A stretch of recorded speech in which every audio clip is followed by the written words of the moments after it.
أعوذ بالله من الشيطان الرجيم بسم الله الرحمن الرحيم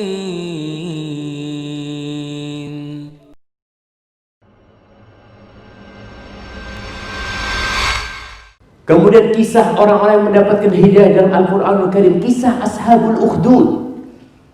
Kisah Ashabul Ukhdud yang diriwayatkan, yang disebutkan di surat Al-Buruj. Allah Subhanahu wa taala berfirman, A'udzu billahi minasyaitonir rajim. Bismillahirrahmanirrahim.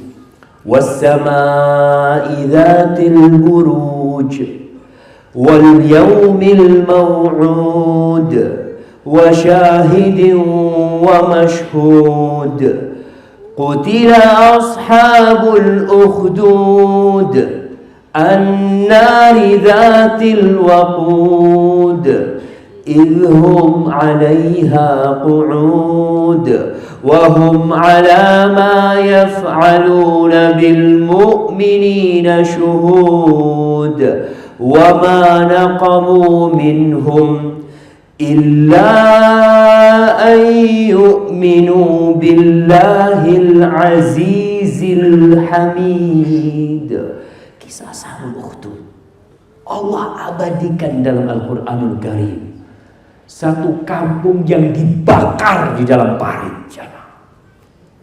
Kisahnya disebutkan dalam hadis-hadis yang sahih tentang kisah seorang raja yang dia punya penyihir, yang akhirnya penyihirnya udah tua. Raja itu ngomong, kirimlah bocah-bocah supaya belajar sihirku, karena aku udah tua. Akhirnya raja milih seseorang untuk berangkat. Dalam perjalanan itu, si anak ini melihat ada seorang pendeta rahib. Ya, lihat agamanya kayaknya bagus nih. Akhirnya dia belajar di situ. Lalu dia baru berangkat ke penyihir. Sampai penyihir dimarahin kenapa telat. Akhirnya besoknya seperti itu terus. Dikasih tahu sama pendetanya, gini aja, ente kalau berangkat ke penyihir, katakan keluargaku menahanku sehingga aku nggak bisa jalan. Kalau ente pulang dari penyihir menuju raja, katakan penyihir menahanku, aku nggak bisa pulang.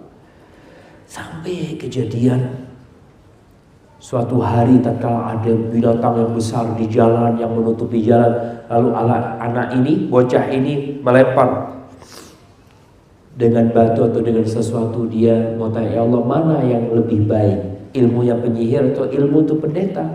Ternyata yang lebih baik ilmu pendeta itu. Lalu mulai tersebar tentang dia ini.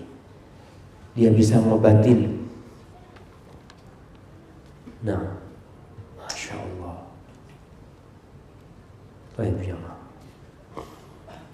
dia bisa ngobatin yang sakit. Orang yang buta bisa melihat. Orang yang cacat bisa sembuh. Sampai suatu hari, teman duduknya raja, salah satu menteri atau apa, itu buta. Kan ada orang, ya udah tua apa, udah gak bisa melihat ya. Akhirnya dia berobat ke anak ini. Kata dia, aku mau berobat, aku akan kasih harta semua kalau aku sembuh, kata dia. Kalau kau bisa menyembuhkan aku, kata dia, aku gak bisa menyembuhkan. Kalau kau beriman kepada Allah, aku doakan mudah-mudahan Allah menyembuhkan engkau. Akhirnya berimanlah. Ini kisah hidayah berjalan.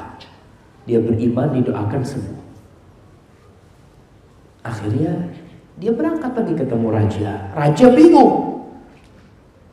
Inti siapa yang mengembalikan pandanganmu?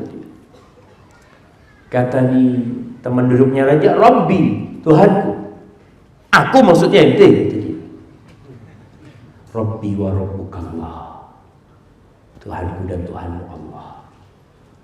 Mulai, oh, ente belajar dari mana? Itu disiksa sampai akhirnya melaporkan siapa, lewat perantara siapa dia sembuh. Datang ke anak muda itu. Ternyata ya yang dia didik ke penyihir itu. Kata raja, ente punya ilmu sihir yang begitu dahsyatnya sehingga ente bisa menyembuhkan orang yang buta, kata dia. Enggak, kata yang menyembuhkan itu Allah. Ini dapat ilmu yang beda. Disiksa sama rajanya sampai akhirnya dia membuka. Ternyata yang dia belajar sama tuh pendeta. Akhirnya pendeta ini jemaah, apa yang dilakukan? Digergaji kepalanya jemaah, sampai terpisah jadi dua. Mempertahankan iman. Lalu sang raja mengatakan kepada yang temannya itu juga dibunuh, teman duduknya. Kemudian tinggal anak muda ini. Dia ngomong sama pasukannya, "Nih anak muda ini kau bawa ke gunung. Kalau dia bersikeras tidak mau murtad, tidak mau keluar dari agamanya, lemparkan." Dibawa ke gunung sama pasukan raja. Di gunung anak ini berdoa, "Allahumma kfini biman syi'ta." Ya Allah, cukupkan aku dari mereka dengan siapa yang engkau kehendaki. Akhirnya bumi itu bergetar, orang ini semuanya jatuh, balik dia ke raja. Dia tanya, "Mana pasukan yang membawa?" "Allah telah mencukupkan aku, menyelamatkan aku dari mereka." Dia ini dalam kondisi hendak berdakwah, jemaah. Dia nggak mau kabur. Dia tahu nyawaku cuma satu. Aku ingin berusaha berdakwah kepada orang-orang itu. Akhirnya dia suruh pasukan lain bawa ke laut. Naik perahu, lemparkan. Sampai sana dia juga berdoa, "Allahumma kfini biman syi'ta." Ya Allah, cukupkan aku dengan siapa yang kau kehendaki. Berbalik itu kapal, semuanya tenggelam, ini selamat. Menjumpai raja lagi. Lalu dia ngomong sama raja, "Kau tidak akan bisa membunuhku kecuali engkau ikuti caraku." Gimana cara? Kau kumpulkan semua orang. Untuk melihat kejadiannya mirip dengan kejadiannya Nabi Musa bersama Firaun. Kau kumpulkan orang-orang, rakyatmu kau kumpulkan, kemudian kau salib aku, lalu kau ambil anak panah dari tempatku, kau taruh di busurku, kemudian engkau panah aku sambil mengatakan Bismillahi Rabbil Ghulam, dengan nama Allah Tuhannya anak bocah ini, baru kau bisa membunuhku. Oh iya, yang ada di benak raja ini membunuh ini orang, yang ada di benak tuh bocah berdakwah, nggak apa-apa, nyawaku habis nggak apa-apa, yang penting orang tahu tentang kebenaran. Akhirnya disalib, rajanya ambil, orang-orang pada melihat ini semua. Dia mengatakan Bismillahirrahmanirrahim, mati. Ini mudah. Apa kata orang-orang di situ? Amanna billahi rabbil ghulam. Kita beriman semuanya dengan Allah Tuhannya ini bocah. Akhirnya orang-orang pada, ya teman-temannya raja mengatakan, "Kau lihat, seorang orang semua sudah beriman." Cukup mereka tahu keajaiban Allah, kalau hatinya bersih, insya Allah beriman. Cukup dia dengar, cukup dia melihat. Akhirnya sang raja ini membuat ukhdud. Ukhdud itu parit. Yang disebutkan kejadian ini katanya di Yaman, ya, orang-orang Nasara Yaman, atau di tempat yang lainnya. Dia bikin parit, kemudian dibakar api di situ satu persatu. Yang nggak mau keluar dari agamanya dilemparkan ke api. Banyak yang dilemparkan ke api. Mereka baru beriman. Orang kalau baru beriman kan gampang biasanya murtad. Tapi tatkala iman itu benar, bukan ikut-ikutan. Kita banyak di antara kita Islamnya ikut-ikutan, nggak tahu apa itu iman. Jangan sampai dibunuh, dikasih beras, berubah keimanan. Mereka ini taruhannya nyawa, entah puluhan atau ratusan yang dimasukkan ke sana, satu persatu.